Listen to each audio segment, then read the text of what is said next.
Allez, bonsoir, mesdames, mesdemoiselles, messieurs, bonsoir, chères dames, chers téléspectateurs de Diaobé TV, la chaîne du Lumo. Alors, Moussibi, on salmina mon duramo, d'Andangal Diaobé TV, en tout cas, chaîne Lumo. Donc, on donne don yo jam alla boyemon. Alors, surtout les Sénégalais de diaspora, on salmina men y également appui, men y également soutien et tout. Alors, men nyagano on jam kala ko net do wawi wonde, dana me wi assalamu alaikum. Alors, une émission mon entretien spécial aujourd'hui, on a un invité également digne de son nom, un invité de qualité, de haut niveau. Alors, à l'image de Habib Sabali, président de la Fédération départementale des associations des personnes handicapées de Vélingara, et par ailleurs le président national de l'Association des élus handicapés du Sénégal. Aussi, il est instituteur de formation actuellement en service au CM de TIL comme surveillance. Alors, aujourd'hui, c'est Moussi Sabali que nous avons comme invité sur ce plateau de l'échange musical. Très honoré, M. Sabali, de vous recevoir ce plateau. Oui, bonsoir, mon frère. Aussi, je suis très honoré de votre invitation ici au niveau de Diaobé TV. Voilà. Voilà. Alors, est-ce que M. Sabali pouvez nous revenir un peu, puisque, bon, si je ne suis pas trompé, vous êtes le président des fédérations départementales des associations de personnes handicapées de Vélingara et par ailleurs le président national de l'association des élus handicapés et aussi vous êtes instituteur. Voilà. S'il n'y a pas quelque chose également que j'ai omis. Voilà, effectivement, vous avez bien dit la présentation. Donc, je m'appelle Habib Sabali. Je suis instituteur de formation en service au CM de TIL comme surveillant et en même temps je suis le président de la Fédération départementale des associations de personnes handicapées de Vélingara et par ailleurs également le président national de l'association des élus handicapés du Sénégal et aussi je suis conseiller municipal à la mairie de Bonkonto. Voilà globalement ma brève présentation. Voilà. Alors, Sabali, est-ce que vous pouvez nous revenir en tant que le président des handicapés? Comment ça se passe là-bas, votre structure? Voilà, donc en fait, nous sommes dans une fédération départementale qui aujourd'hui regroupe l'ensemble des communes du département. Comme vous le savez, aujourd'hui, le département compte 14 communes. Ces 14 communes-là, aujourd'hui, qui ont fédéré, qui se sont réunies pour créer la Fédération départementale des personnes handicapées de Vélingara. Et aujourd'hui, nous sommes presque plus de 3000 quelques personnes handicapées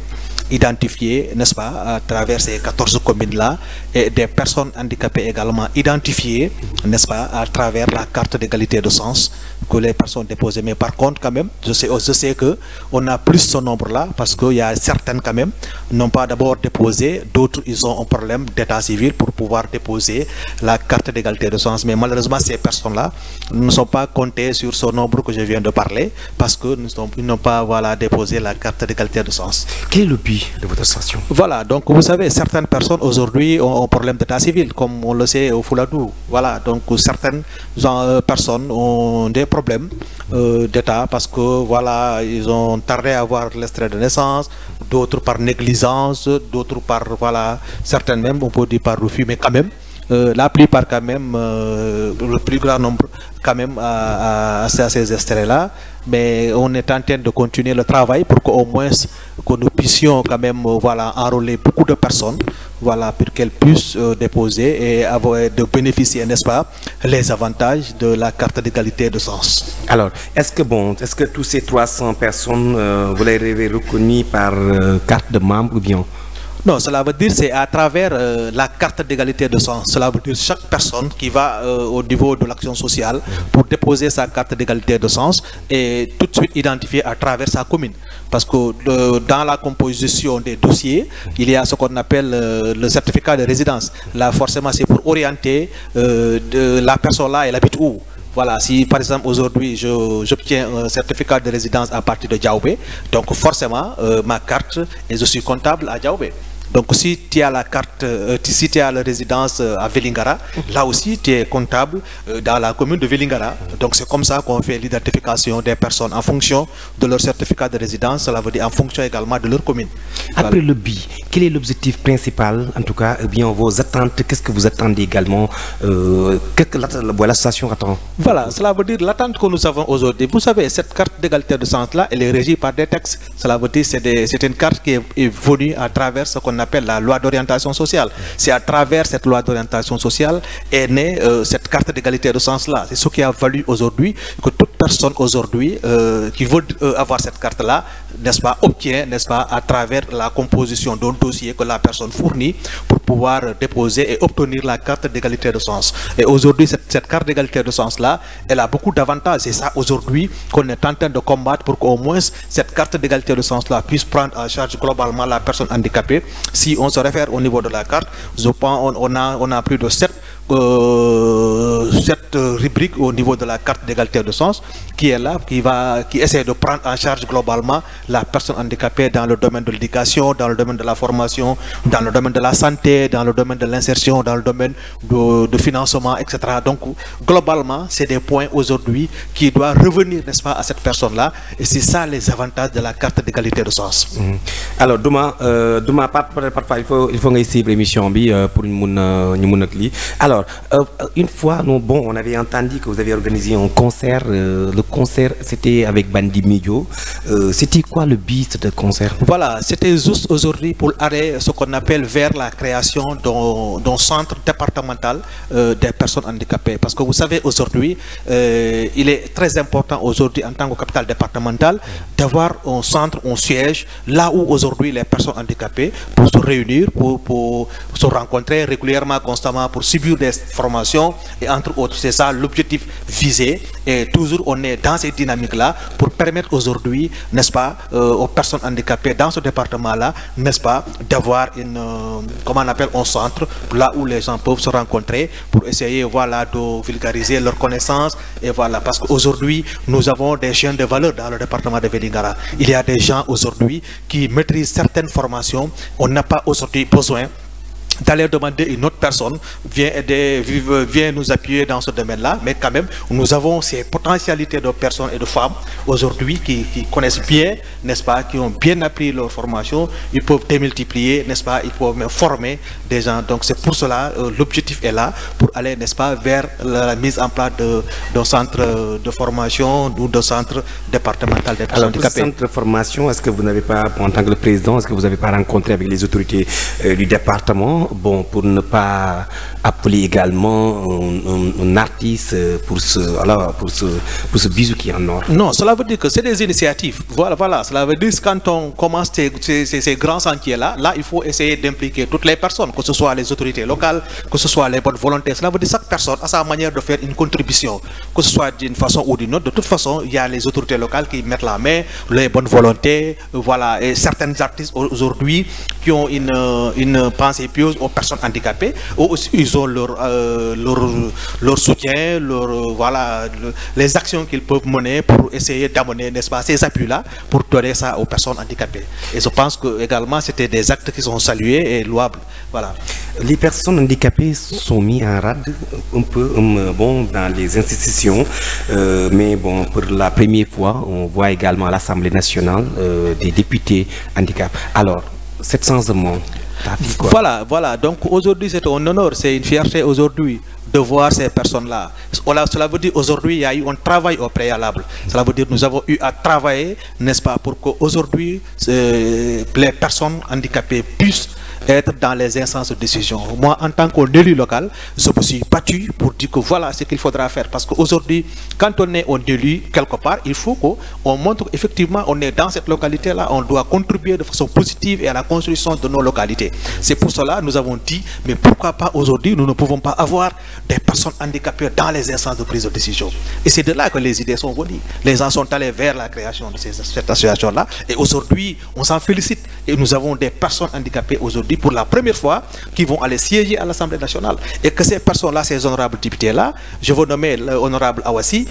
qui est de la région de Thiès, de la région de Sédhiou, autant pour moi, au niveau de Bounkiling. Également, honorable Awa Sek, elle est de Touba, et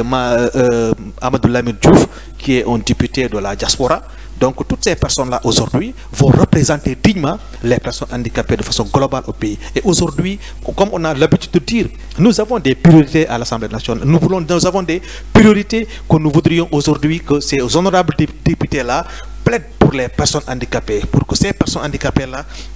puissent se retrouver, n'est-ce pas, aujourd'hui à travers cette loi d'orientation sociale-là et de voir des décrets d'application. Et c'est un honneur aujourd'hui, comme je l'ai dit tantôt, parce que c'est une première. Et notre combat aujourd'hui, c'est comment aller dans l'avenir, que dans toutes les institutions ou dans l'avenir, dans les collectivités locales, etc., pour que nous puissions avoir des personnes handicapées dans leur localité et dans ces instances de prise de décision-là. Et je pense que c'est très bien possible avec l'implication de tout le monde et de ces personnes-là, parce que maintenant, les personnes handicapées sont très bien éveillées, sont très bien sensibilisées, informées, et je pense qu'aujourd'hui, les gens sont motivés à travailler, à ce qu'on puisse être au niveau des instances. Je sais que cela, c'est un acquis que nous avons et ça va être renforcé et consolidé également dans l'avenir. Voilà. Alors, je vous rappelle également que nous sommes avec Habib Sabali, le président de la Fédération départementale des associations des personnes handicapées de Vélingara, et aussi il est le président national de l'Association des élus handicapés du Sénégal. Il est instituteur de formation actuelle en service au CM de TIL comme surveillant. Alors, auparavant, on avait un œil, voilà, que celui-là, un handicapé, il n'est pas bien portante, mais maintenant, pareil que ça, on commence à l'oublier. Alors vous êtes surveillant au CM de TIL avec des gens qui portent bien. Alors, au début, comment ça a été? Voilà, non, moi, cela n'a jamais été un obstacle envers ma personne. Cela veut dire, moi, je me dis que je ne suis pas une personne handicapée. Bon, peut-être toi, mais il y a beaucoup de non, cela veut dire que c'est psychologique. Quand tu mets que tu es une personne handicapée dans ta tête, tu le sauras. Mais si tu ne le mets pas dans ta tête, je suis sûr qu'aujourd'hui, tu seras à l'aise de vaquer correctement et de mener tes activités. Et ce stress-là qu'on a combattu dans ce département-là, c'est le travail que nous avons eu à faire. Parce qu'il y avait des gens aujourd'hui qui étaient un peu complexés à travers leur handicap, mais quand même on a eu à travailler de sorte que nous avons fait sortir des gens qui avaient ces complexes-là dans leur foyer, que ce soit des jeunes filles ou des garçons, mais on a fait de sorte qu'elles puissent sortir, pour dire que voilà, le handicap c'est la tête. Quand tu es bien portant, même si tu as un problème de pied ou de nez, etc., cela veut dire que tu parviens à faire des activités correctement. Moi, ça n'a pas été une chose lourde envers ma personne. Je me suis toujours battu, je me suis toujours dit que ce qu'une personne valide peut faire, moi aussi je vais essayer et je peux le faire. Et là, je suis heureux et je vois aujourd'hui, nous avons montré la voie aux personnes handicapées, mais aujourd'hui, il faut aller vers les rencontres des personnes handicapées. Vous voyez, les gens sont décomplexés. Voilà, ils n'ont pas ce complexe-là pour faire quoi que ce soit. Voilà, si on a envie de danser, on peut danser. Si on a envie de courir, on peut courir, etc. Voilà, cela veut dire que c'est un complexe que nous avons enlevé de nous-mêmes. Pour dire que là, pour dire que moi je suis un handicapé, c'est dans la tête. Donc si tu l'enlèves de la tête, donc voilà, donc tu ne l'es plus. Donc c'est pour cela, nous, on dit de ce côté, quand même, on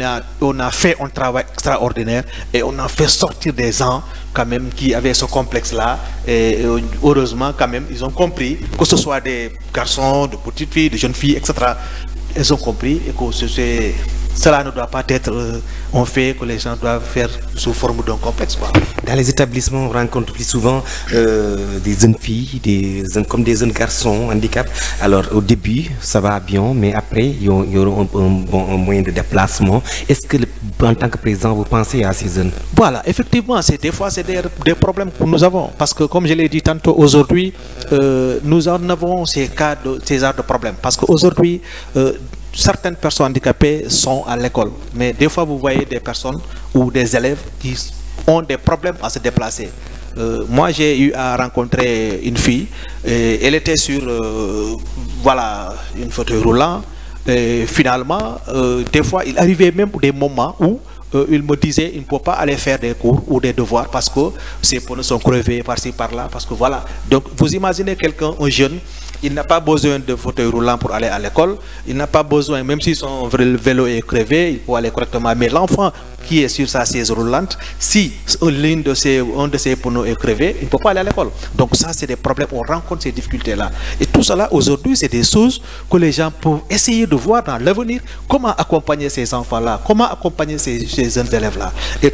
dans tout le département, nous en avons ces cas-là dans le département. Des enfants qui veulent étudier, mais malheureusement, ils ne peuvent pas aller à l'école. Pourquoi? Parce qu'il y a un problème de mobilité qui se pose. Et ces problèmes de mobilité-là, c'est partout. Donc on en a ces cas d'enfants-là. Et qu'est-ce que nous pouvons faire? C'est comment essayer de voir comment les accompagner. Parce qu'aujourd'hui, on sait que les gens, la volonté d'aller à l'école, elle est là. Donc maintenant, si on a un problème de se déplacer, c'est tout à fait un problème pour aller à l'école. Et ça, c'est un cri de cœur que nous lançons à l'endroit des autorités locales, aux personnes de bonne volonté, aux partenaires, vraiment de penser et à accompagner les gens. Parce que des fois, comme on dit, nous avons des fois des problèmes. Les problèmes que nous avons, il y a des problèmes d'accessibilité dans certains services publics. Et là, c'est un problème, et c'est un problème général. Mais quand même, je sais que c'est des choses qui vont se corriger dans l'avenir, mais quand même, quand une autorité locale gère des affaires publiques, on a besoin d'avoir le public devant la personne. Et toute personne est censée aller rencontrer ces autorités locales-là. Donc là, si aujourd'hui... Exemple, à Diaobé, il y a des handicapés qui ne peuvent pas... Voilà, cela veut dire si aujourd'hui, si l'autorité locale, je donne la mairie de Diaobé, la mairie de Vélingara, voilà, et entre autres, certaines autorités locales sont dans un niveau très élevé. Et pour une personne handicapée, si elle veut rencontrer le maire, mais c'est tout à fait un problème. Alors que l'autorité locale, il est habilité, appelé quand même à recevoir, à travailler, à parler à tous les citoyens de sa localité. Donc c'est important de penser à ces genres de situations-là. Parce que si aujourd'hui on gère et on ne peut pas rencontrer une personne qui a mobilité réduite, donc ça fait défaut. Le problème là, ce n'est même pas à Diaobé ou à Vélingara. Maintenant, il y a beaucoup de localités, nous rencontrons ces difficultés-là. Pour monter jusqu'au niveau du 3e ou 4e étage, c'est tout à fait un réel problème pour certaines personnes handicapées, voire même au niveau de certains postes de santé, il y a des filles handicapées aujourd'hui pour aller à l'hôpital. Des fois, c'est des problèmes pour même monter sur un lit pour donner naissance à un enfant. Parce que des fois, les conditions, si elles ne sont pas réunies, c'est tout à fait un problème pour prendre en charge ces personnes-là. Donc, c'est des choses aujourd'hui que les gens doivent penser et dire que voilà, aujourd'hui, toute personne peut venir ici, pour passer ici, pour avoir besoin de ma personne. Donc, il faudra essayer de voir comment aller, n'est-ce pas, vers ces réformes-là. Je sais que peut-être c'est des choses qui peuvent se régler dans l'avenir, et quand même de prendre en compte que toute personne peut venir au niveau du bureau, au niveau du service. Donc on doit mettre toutes les commodités qu'il y faut pour recevoir les gens. En tant que le président, en tout cas, on voit, bon, ça vient souvent. Il y a des postes de santé, il y a un peu, bon, je dirais pas qu'on les intimide, mais souvent ça ne passe pas. Ça ne passe pas en tant que président. Est-ce que ça c'est un vote de votre combat? Non, cela veut dire nous, chaque fois, si l'occasion se présente, on n'hésite pas à interpeller le chef de service. Voilà, pour l'attirer son attention, pour lui dire que voilà, chef, il faudra faire ceci et cela. Je me rappelle, dans une commune, dans un poste de santé, dans le département, on a été là-bas. Moi et des amis, lorsqu'on est venu au niveau du poste de santé, nous avons vu comment l'espace là où les personnes doivent passer pour aller au niveau du bureau de l'ICP. Mais tout de suite, j'ai interpellé l'ICP, je lui ai dit que, monsieur, il faut penser à mettre une rampe d'accès pour les personnes handicapées, les personnes à mobilité réduite qui ont des fauteuils roulants. Alors, il m'a dit, mais vous avez parfaitement raison. Il a convoqué le comité de santé. Alors tout de suite, ils ont pris cette préoccupation-là. Et après, on m'a appelé pour me dire que alors, le comité de santé a établi la rampe d'accès. Et je lui ai dit, mais voilà, donc c'est ces actions-là, quand même, quand on constate cela, moi, je n'hésite pas à interpeller la personne. Et à la préfecture de Vélingara, vous allez là-bas. Le préfet, une année, lors de l'événement du Covid-19, le préfet, il y avait des personnes handicapées qui étaient venues amener les appuis que toutes les personnes étaient en train de donner. Alors quand on a informé le préfet que voilà, il y a des handicapés qui veulent vous rencontrer, il était obligé de sortir de son bureau pour recevoir les personnes handicapées dehors. Et parce que ces personnes-là ne pouvaient pas entrer à l'intérieur à l'époque. Donc ce qui a valu qu'aujourd'hui un partenaire, il a bien compris, il a fait une rampe d'accès qui permet aujourd'hui toute personnes handicapées d'accéder facilement au bureau du préfet du département de Vélingara. Donc c'est des choses aujourd'hui, c'est des actes, c'est des choses à saluer. Donc voilà, c'est dans ces dynamiques-là toujours que les gens doivent corriger, etc., amener les gens à davantage recevoir les gens pour que tout le monde quand même puisse accéder convenablement au service. Il y a des handicapés qui veulent également l'accès des terres, donc mais ça devient un problème. Voilà, ça c'est un réel problème. Cela veut dire aujourd'hui, c'est quand on dit les droits des personnes handicapées, nous avons les droits que les gens doivent respecter. C'est ça le combat. Parce qu'aujourd'hui, quand on demande de la terre à domaine à usage agricole, mais ou des fois même à usage d'habitation, c'est tout à fait un problème pour certaines. Mais quand même, c'est là aussi, c'est un cri de crocodile aux autorités locales de penser à octroyer des terres à usage agricole pour permettre aujourd'hui aux personnes handicapées de cultiver la terre. Parce qu'aujourd'hui, on sait, l'État du Sénégal est en train d'engager des chantiers forts, n'est-ce pas, dans le domaine de l'agriculture. Et c'est pour cela que nous invitons les personnes handicapées d'aller vers la terre et de travailler. Et il y a des gens qui le font actuellement, mais c'est un réel problème. Si aujourd'hui on parle vraiment des terres, mais c'est tout à fait un problème pour avoir, n'est-ce pas, des terres au niveau de nos localités. Ouais, mais il y a certaines personnes, ils n'ont pas l'accès. Ils n'ont pas l'accès. Alors, ils ont écrit, ils ont fait des multiples reprises à la mairie pour en avoir. Mais bon, est-ce que ce combat, vous allez porter en tant que le président? Bien sûr, bien sûr. Ce combat, on le portera. Cela veut dire, comme je l'ai dit tantôt, c'est pas la personne de ma personne qui est importante. Cela veut dire si aujourd'hui, voilà, en tant que président, je porte le combat correctement pour dire que voilà, ces personnes-là, il faut vraiment les donner ces terres à usage agricole au même titre que les autres personnes valides. Cela veut dire qu'aujourd'hui, chaque personne, si elle juge nécessaire d'aller faire un champ ou quoi que ce soit, je pense que si elle remplit les conditions, elle fait ce qu'on appelle elle formule les demandes correctement, je ne vois pas où est le problème. On doit donner cette personne-là la terre pour permettre cette personne-là de cultiver correctement et nourrir sa famille comme toute autre personne. Et je pense que ça, c'est un combat que nous allons porter et on le portera jusqu'au bout. Et si les personnes handicapées nous signalent ces difficultés-là dans les différentes communes-là, nous n'hésiterons pas à descendre, à rencontrer les autorités locales pour plaider, pour les sensibiliser, pour qu'ils nous aident et qu'ils donnent à ces personnes-là ce qu'ils veulent par rapport à ces terres-là. Alors, vous avez fait le tour du département. Beaucoup de vos camarades, auparavant, il n'y avait pas de l'extrait de naissance. Vous l'avez fait avec vos propres moyens ou bien vous avez un appui ou il y a un projet qui est derrière vous, un bon ONG? Voilà, cela veut dire l'année dernière, effectivement, j'avais mené une activité départementale en collaboration avec des présidents au niveau des communes. Voilà, on a distribué des extraits de naissance partout presque dans le département de Vélingara, à l'exception de la commune de Diaoubé, la commune de Medina Gounass, la commune de Vélingara, la commune de Konkane. Bon, toutes les autres communes quand même, on les avait dotées, n'est-ce pas, plus de,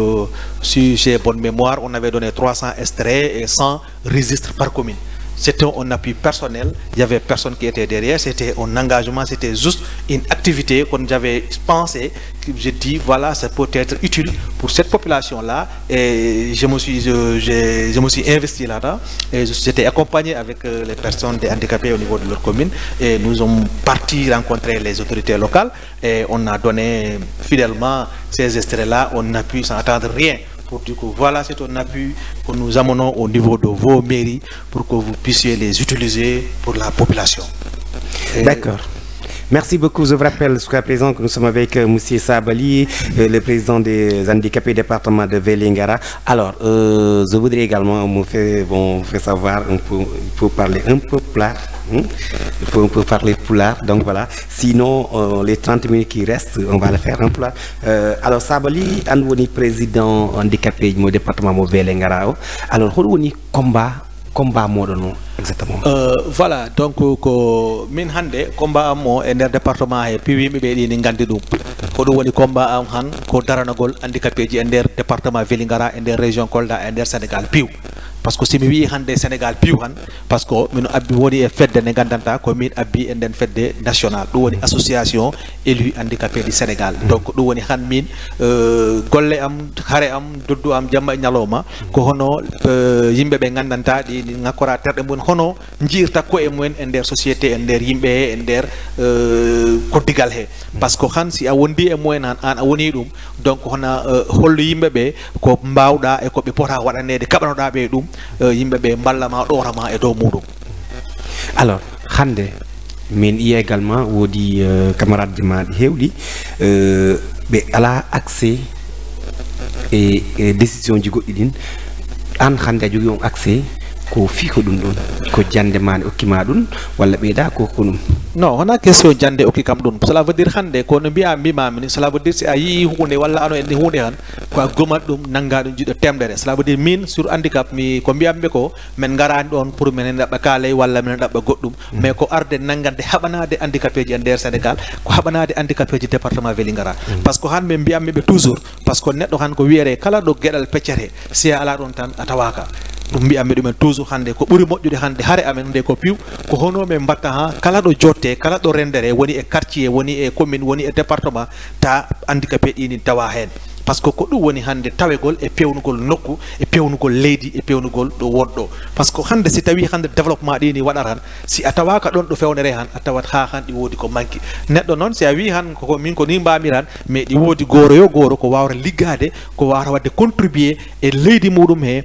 ha ndi gandanta naɓandi e yesso ko ɗum woni min han haare am de ko hono hande e nder Sénégal fop kala ɗo jotte fewje ko min ko mbimi ɗo tabal jotte fewje reɗo no men jooɗo men pewjode min gokka miijo amen minen kala min mbiya ko ni men palda mi wi han e jeeyi men keeɓi député ji assemblée nationale ɗum ko weltare mawde ko hunde nde gandanta gollama liggama ha yottama ɗo cela veut dire han ɗin député ji gananɗi handicapé ji ɗi to assemblée nationale ɗo loi ji ɗi mbotteɗo ɗum ko handicapé ji leydi Sénégal ɗi piw ɓe jooɗani toon donc ɗum ko weltare mawde nden noon weltare han ko mbimi han de même façon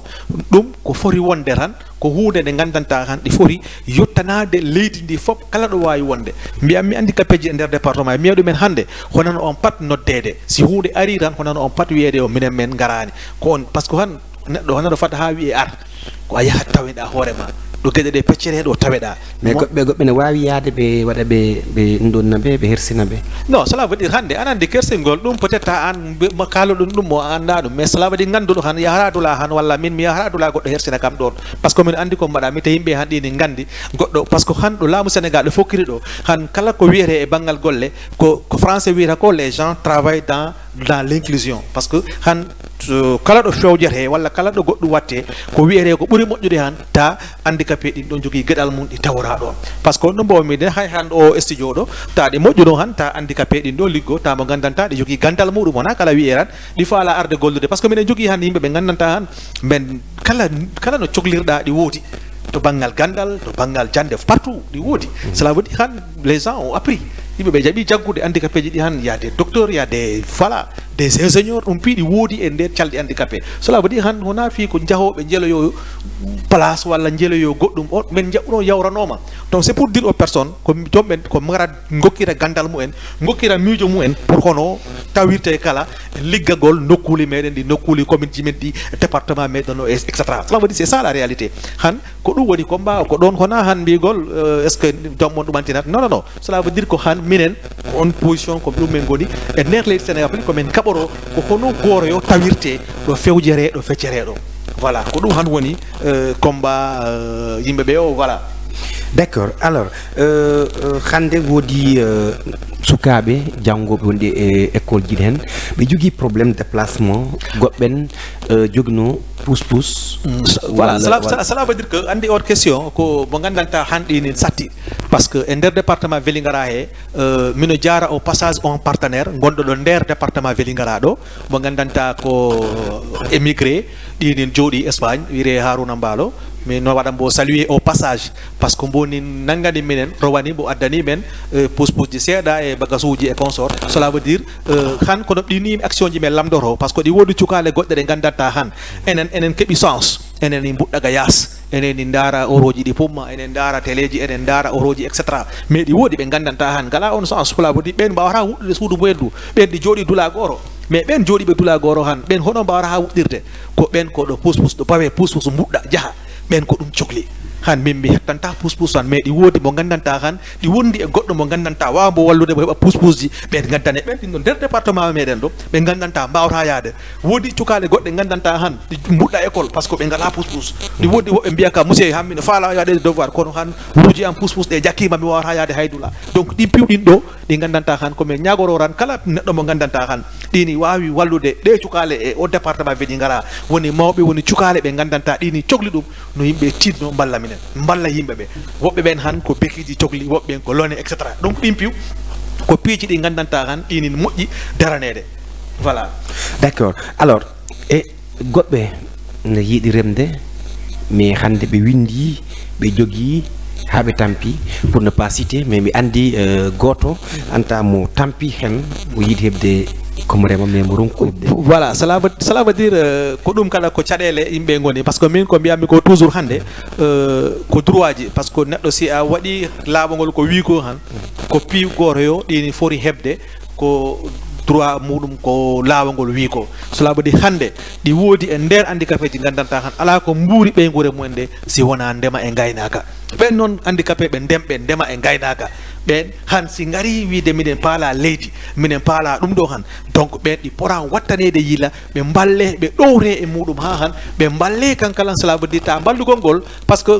ta ɗi keeɓi leyɗele ɗe gandanta han ta leydi ndi ɗi waɗi accessible ko français wiyata ko des terres accessible par ce que han ɗi woodi handicapé mo gokkata ɗo han ngesa ta han ceppugol mo ha mbo yettoron han ɗum ko probléme e muɗum mais kono han ɗi wawi no ballirta ɗum ha ta ɗo yahara ɗo ɗo liggotoɗo han wona des kilomètres walla e dulaji ɗi gandanta ɗiɗi woɗɗi ha okkete ta wawata ɗum lawlinde no hanniri mais kono no ɓe gandu les autorités locales kala ɓe handicapé ji gonɗi e commune ji mumen cohluɓe ngesa cohluɓe leydi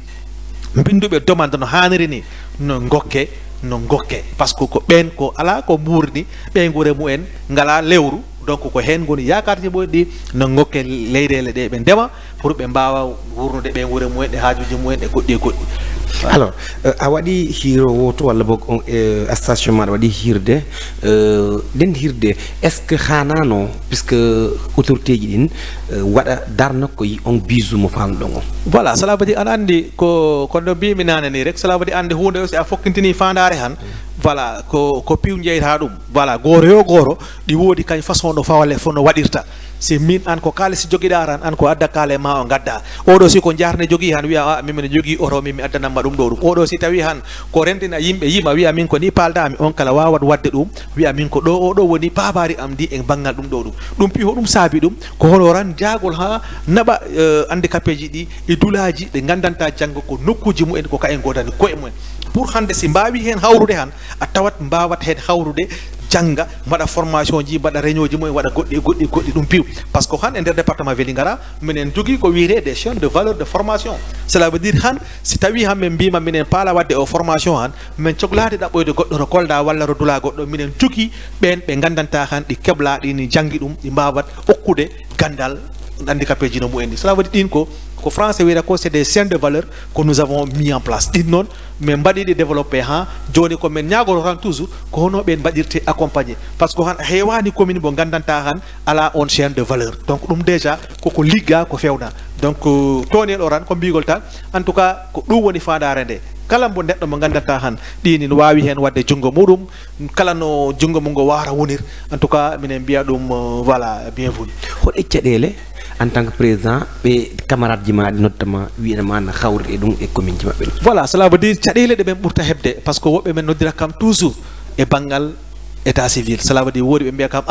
président minen ɗo jogui yimɓe naggam ɓen paala carte handicapé kono ɓe ngala ɗum ɗo par ce que eɗen gandi han laamu Sénégal han kala ko cohluɗa il faut d' abord jogoɗa ko wiyete état civil koɗa kayitol jibinande ɗi woodi ɓe gandanta ngala ɗum si tawi noon han alagol kayitol jibinande han a wawata wadde déposé pour mbawa hebde carte handicapé pour laamu ngu waɗama identifier an a heeɓi carte d'identité handicapé parce que ko ngal kartal woni identité handicapé e nder leydi Sénégal ngal noon pour keɓa ɗum il faut forcément jogoɗa kayrol jibinande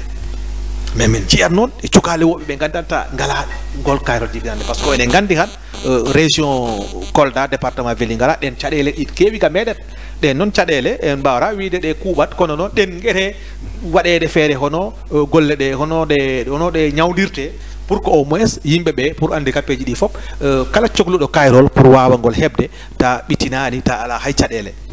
fedde ma nden hoɗum woni attente ji mon ndi attente ɗi men joguiɗi ɗinin keewi cela veut dire ko minen ñaagui population bonne volonté et partenaire kala autorité locale gonɗe e département Vélingara no wattan yiila handicapé ji ɗi e nder département e nder commune ji mumen he par ce que hande commune yo commune ko mbiyammi ko ɗini jogui fayda temedere eko fawi walla temeɗiɗo eko fawi neɗɗo mo gandanta ɗinin e nder commune par ce que andi ko jimolngol wino ko tan ko mayani tagodani par ce que anandi ko noon jimolngol wiyo donc ɗum noon komin mbira hande no ɓe mbattan jiila ɓen no ɓe mbattan jiilan ɗowrugol handicapé ji ɗi e faaluyeji mumen e banggal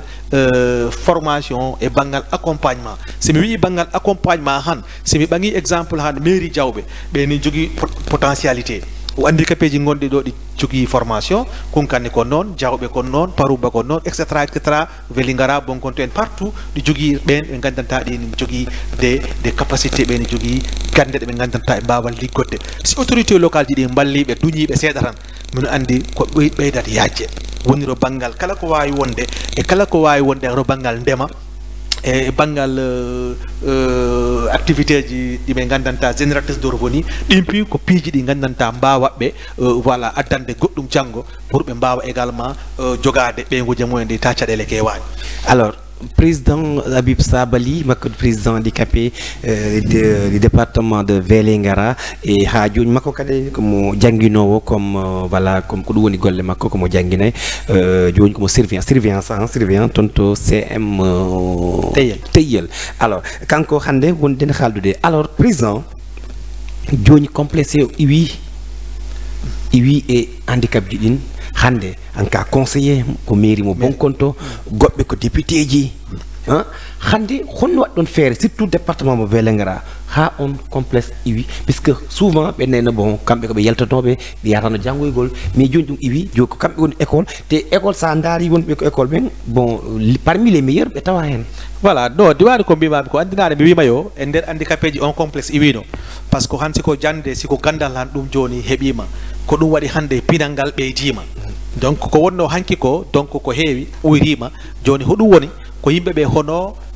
ɓeydirtani nattude e banggal pewnugol e liggagol nokkuli mumen ɗi par ce que minen depuis men gari min mbi han il faut pas yimɓeɓe jooɗo dula goto tan pada mbaɗane men ɗum ɗowre minen ɗum par ce que ko mbiyatmi ko toujours il faut joomum on yaha avec ses initiatives personnelles par ce que min ko mbimi ko depuis garmi mi meeɗa wiide goɗɗo ardi mbaɗen ni miyaɗum yo jehen mbaɗen si men jeehi mi mbaɗi han min cohlani ɗon wiye gadde oɗo kaale walla merce cela veut dire min ɓaga engagement min jogui min jogaki min jaaha min mbaɗoya ɗum min jaaha ɗo min mbawi hadde ɗo kala mbawɗo men ɗon tawde tawa men ɗon on complexe han on iwino par ce que kala mbo gandanta han ɗin e nder département ha e dulaji goɗɗi a tawat si a yii complexe muɗum o han kañ a andat on ko wonduno hanki ko wiya goɗɗo gadda an ko an ɓurori oɗo donc an si a ɓurori on tan donc a laara hoorema mbiya non min par ce que gonmi ko min waɗa ɗum ɗo o wawata wadde ɗum donc o waɗani complexe donc wona mi watta complexe donc te cukalon kon kala mino yiya ɗum e école ji primaire he e école ji secondaire he e moyen ji e université puis mais ko engagement ji goori ko dynamique ji goori ko hono jangguirta rek par ce que bino une fille de la place ɗi jangga ɗo mais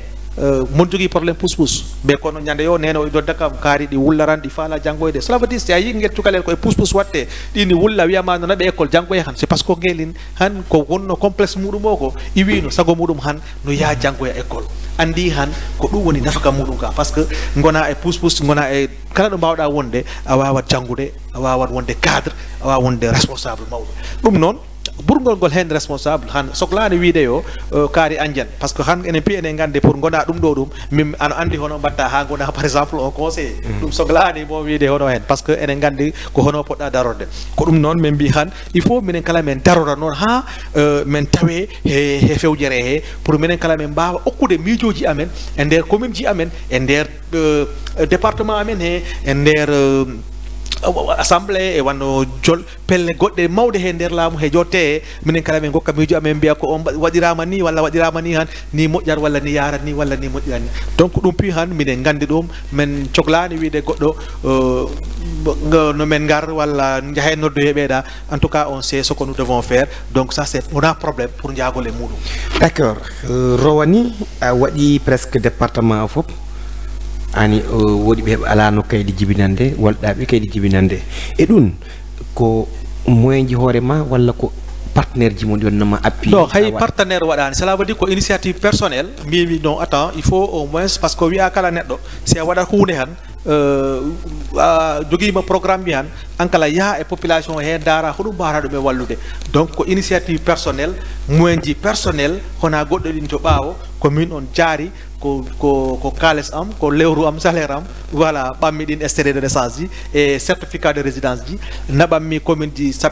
sappo je pense que ko commune Diawɓe o e commune Welingara commune Medina Gounass e commune Kunkanne ko ɗin commune ji nayyi wonno keɓa tawanoka par ce que ɗin kala ɗi wonno dalila par ce que ko commune ji ɗi gandanta ɗi ɓurɗomi wadde ciblé ko commune ji ɗi gandanta jogaki courant pour keɓgol ɗumen kayitaji il faut jaha mbaɗo ya photocopie etc mais han si aɗa ngi no Diawɓe Kunkanne e voilà Welingara en Gounass en ɗen ko mairie ji mawɗi ɗi jogui courant mumen ɗi jogui tout voilà j'ai pensé e commune ji ɗi gandanta ɗi ne mboɗɗiri seeɗa par ce que commune yo commune mi okki ɗum temettari kayrol jibinande e temdere certificat de résidence par commune donc ɗin commune ji sappo fof mi yettani ɗi jottimi gokkumi ɗumen saabi Allah e nulaɗo muɗum pour ɓe ballirora en nder commune ji mumen he ɓe balla cukale ɗe ɓe balla population commune o ko ɗi mbaɗano kala de sorte que hona a wawata ɓande commune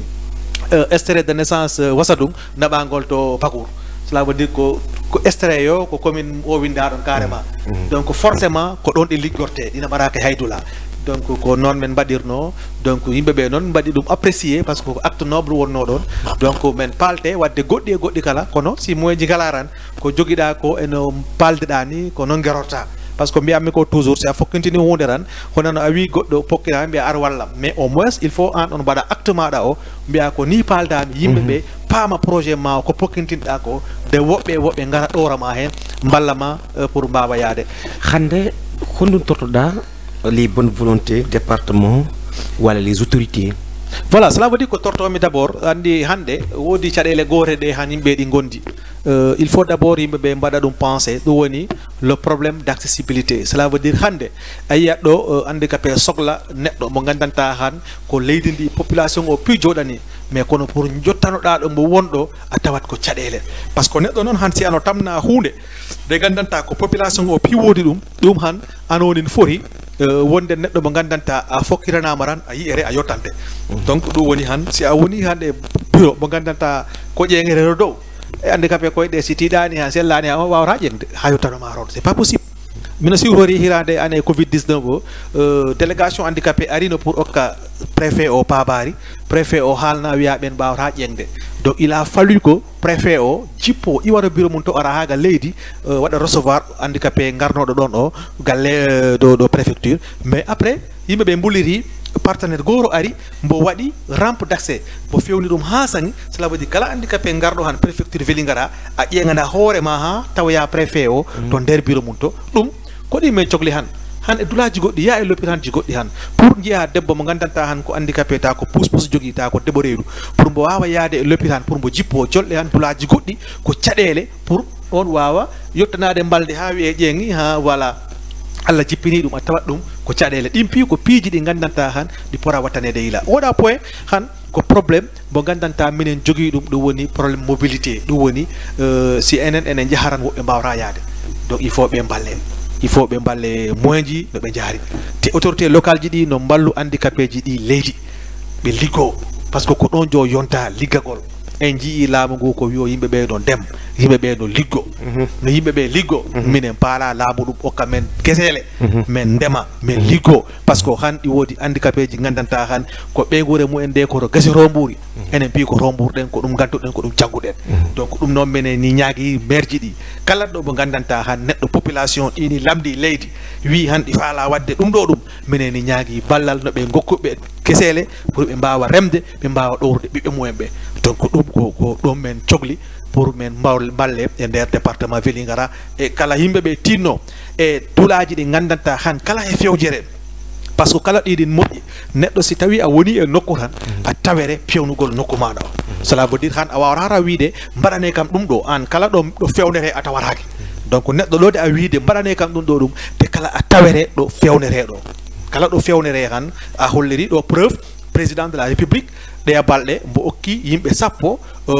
mbo weltini yimɓe sappo ɓen yimɓe sappo ko hoɗum waɗi ha mbo weltini ɗumen par ce que ɓen ɗi tawano e yimɓe jiriniɓe ɗum woni laaɓal leydi ngal président o nodduno ngal ɗum woni setal suñu rew ɗum en jii on ñan ɓen jaahi palais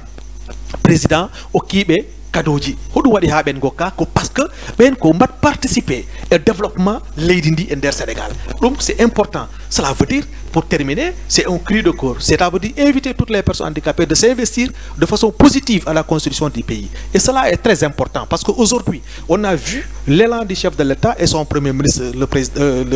premier ministre M. Ousmane Sonko lors n'est-ce pas de le programme Setal Suñu Réew on a vu des personnes handicapées que le chef de l'État a invité au palais pour les donner voilà des récompenses cela veut dire c'est ça également participer à la construction de notre pays c'est ça la vérité il faut que les gens également participent de façon positive au développement de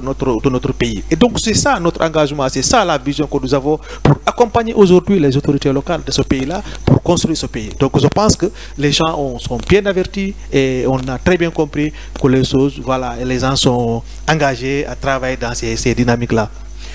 Et l'autre point, sans les oublier, cela veut dire nos honorables députés. Cela aussi, ça c'est un cri de cœur que nous lançons à l'endroit de nos honorables députés. Cela veut dire aujourd'hui, il y a des priorités que les personnes handicapées ont besoin, n'est-ce pas? Cela veut dire que nous voulons voir les décrets d'application signés, nous voulons voir la haute autorité sur le handicap mis en place. Donc c'est ça aujourd'hui les priorités pour les personnes handicapées du Sénégal. Surtout vraiment de voir ces décrets d'application-là et accompagner également les handicapés au niveau, n'est-ce pas, des formations, de l'emploi et surtout le recrutement des personnes handicapées. Cela aussi, c'est ça la réalité. Parce que nous en avons des jeunes handicapés qui ont les diplômes, qui ont les capacités de travailler. Mais aujourd'hui, nous voulons que les personnes handicapées-là soient recrutées dans tous les services qu'il faudra pour que ces dernières-là, n'est-ce pas, puissent travailler pour contribuer au développement de notre pays.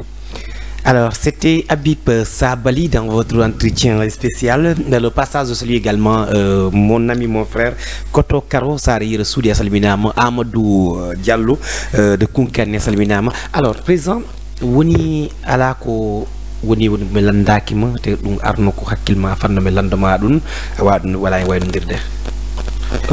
donc voilà, cela veut dire que Migoltan Hande. Parce que do fayda voilà donc même ma piw fayda hewani ko yejira sincèrement parce que ko mbigol tan hande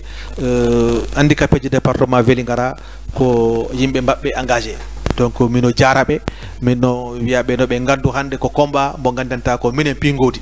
han si men pala han men jaharat men giwado men gonnodo han il faut men beyda tinade men beyda nangondirde men beyda gomde ko men goni ko parce que neddo ko gomda ko gonda ko Allah wadi ma dum ko dum gomara gandale effectivement han ko do mbawta wadde golle maada de ha voilà jaha donc dum non min andi han men toglani be dum halande be pamino dum e on complexe iwido ko heddi non ko wiite ko ran voilà ko engagement ji e pellital parce que dum pi kala fellirani kala ko mbatta rek voilà Allah hen tawrama hen mino jara kala président bo commune bo gandanta din nder département Vélingara mino jara dum mino jara également au passage préfet département o mino jara mbo puy et adjointe préfet département parce que hikka me mbadi installé ko wiire association enfants soleil de Vélingara do woni les enfants be gandanta kala ko handicapé ji kono ben anden ko jogiibe ko wiire trisomie 21 IMC et autisme ben piw han Allah wadi menenin mbadi dumen e fedde menenin pukkiri ɗumen bo waɗande ko wiyete arbre de Noël par ce que ɗen cukale men mbaɗi on classe inclusive e nder département Vélingara he en cukale mbaɓe noon ɓe gandanta han wiye oɗo hakkilki elani buy walla wiye ngel ɗo cukalel wayno ko cukalel moddi etc donc ɓen ɓen mbaɗi ɗum han e classe ɓen jogui museji ɗiɗi ɓe gandanta jangguinta ɗumen donc ɗum ko hunde mawde ɗum noon han men keeɓi ɗum c'est barke Allah e préfet département Vélingara et adjoint au préfet e darde mumen ɓe dari ha Allah waɗi han école o ñiiɓi cukale ɗe ɗi gadde régulièrement école sago amen han ko hono men mbaɗirta ɗin piiw e nder commune he e communauté he hono men mbaɗirta min kaɓorte ha min keɓa CPRS par exemple nder Diawɓe hono men kaɓorta min keɓa CPRS nder Kunkanne etc pour mbaggol travailler pour ndendingol ɗen cukale par ce que han ko wiyete ko si Allah okkima cukalel mbagel noon tan Allah kulle ali ko an woodi ala no mbaɗa ɗum voilà toon yelo ko heddi ɗaɓɓana min ko mbiyatmi kala ko wawi wonde no ngel wayi ɗaɓɓan ngel kayrol jibinande ko ɗum woni première des choses ɓurode a wiide ɗum hay école ɗaɓɓan ɗum kayrol jibinande donc ɗin noon fof minen ni liggo e muɗum minen mbaɗa sensibilisé e muɗum donc mino andi noon yimɓeɓe ɗi ɓeyda famde ɗi pinal ngal ɗi ɓeyda arde e ɗum pimin andi koko aroyra pour dans l'avenir ɗin pimin mbawa ɗumen waɗoyde haysi wonani nder Diawɓe walla Kunkanne mais jomɓe ndaara dans l'avenir hoto ɗum wawate waɗede hakkude Diawɓe e Kunkanne pour no ɗenni cukali gonɗe ndaare hono ɓaŋirte en charge e nder école aji mumen hen. Merci monsieur Sabally a weltanama jaam e Allah no ɓooyi e maɗa alors men ñagano jaam également association mum yo Allah ñiɓimo yo Allah ɓeydon également alors téléspectateurs de Diawɓe TV bon on se donne rendez-vous inchallah très très bientôt dans votre émission entretien spécial. C'était Sabally, le président des handicaps du département de Vélingara. Merci et bye. D'ici là, portez-vous bien. Merci.